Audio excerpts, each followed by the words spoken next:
Terror அவர். He's a terror. நடந்து வந்தானா டாச் கோரமேண்டில் நடந்து வந்தாங்கன்னா, பிகாஸ் அவர் வந்து பல ஜிஎம் எல்லாம் வந்து ஜூனியராக இருக்கும் போதே அவர் ஷெஃபாக இருந்தார். ஸோ அவ்வளோ டெரரா சார்? இனி பட் சார் பேச மாட்டாரு சார். டெரர்னா சார் நீங்க டெரரா sir? I have to show you something. Yeah please sir. இது என்னுடைய கடவுளோட ஃபோட்டோ. கேப் Natarajan. To adore certain people, கடவுள் மாதிரி பார்ப்பீங்க. நான் எனக்கு இவங்க கடவுள் மாதிரி. கோரமேண்டலில் நான் சேரும்போது சார் தான் எக்ஸிக்யூட்டிவ் ஷெஃபாக இருந்தாங்க. So executive chef is something that is, ஒரு ஹோட்டல் மேனேஜ்மெண்ட் படித்தவங்களுக்கு தெரியும். Executive chef something very big. You don't get to talk to them. அவ்வளோலாம் சீக்கிரம் போய் பேச முடியாது. ஏன்னா அவ்வளோ லேயர்ஸ் இருக்குது. ஜூனியர் சூ ஷெஃப் இருக்குது, நம்ம ட்ரெயினி ஷெஃப் டிபார்ட்டி, ஜூனியர் சூ ஷெஃப், சீனியர் சூ ஷெஃப், கார்ப்பரேட் ஷெஃப் எல்லாம் இருப்பாங்க. அவங்களாம் தாண்டி எக்ஸிக்யூட்டிவ் ஷெஃப்லாம் வந்து பேசுறது கஷ்டம். இவங்கெல்லாம் வந்து he was on the floor. அங்கேயே நின்று பார்த்துக்கிட்டே இருப்பாங்க, என்ன பண்ணுறோம் அப்படின்னு சொல்லிட்டு திருத்திக்கிட்டே இருப்பாங்க.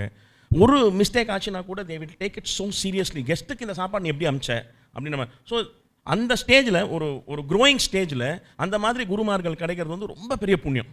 Because you know how grave that mistake is. இன்றைக்கி அது மாதிரி எங்களால் இன்ஸ்பயர் பண்ண முடியல. எங்களால் அதை சொல்ல முடியல. சார் என்ன சார் உப்பு தானே ஜாஸ்தி ஆயிடுச்சு, சார் என்ன சார் வேகலை, முடி வந்துருச்சு.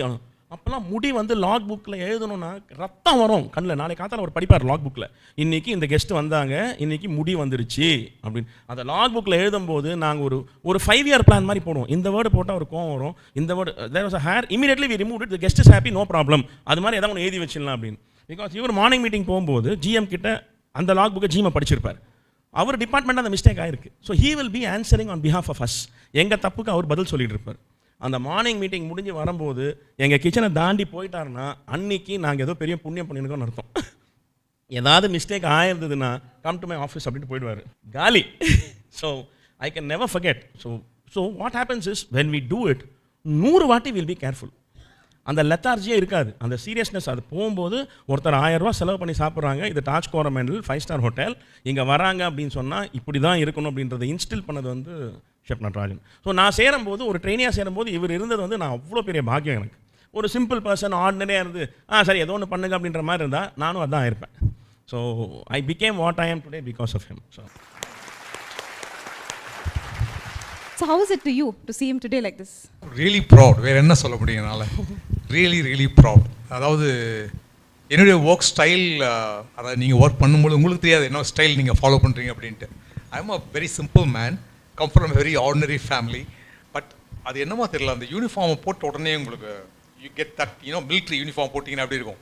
அது மாதிரி தான் ஷெஃப்ஸ் யூனிஃபார்ம் போட்டால் அப்படி இருக்கும். ஃபீல்டில் தான் இருப்பேன். பிகாஸ் நான் பீப்புள் லைக் ரிமோட்டில் ஒர்க் பண்ணுவாங்க, அந்த மாதிரிலாம் நான் இருக்க மாட்டேன். எனக்கு கவுண்டர் இருந்தால் கூட எனக்கு தெரியும் இந்த ஃபுட் நல்லா இருக்குதா நல்லா இல்லையான்னு.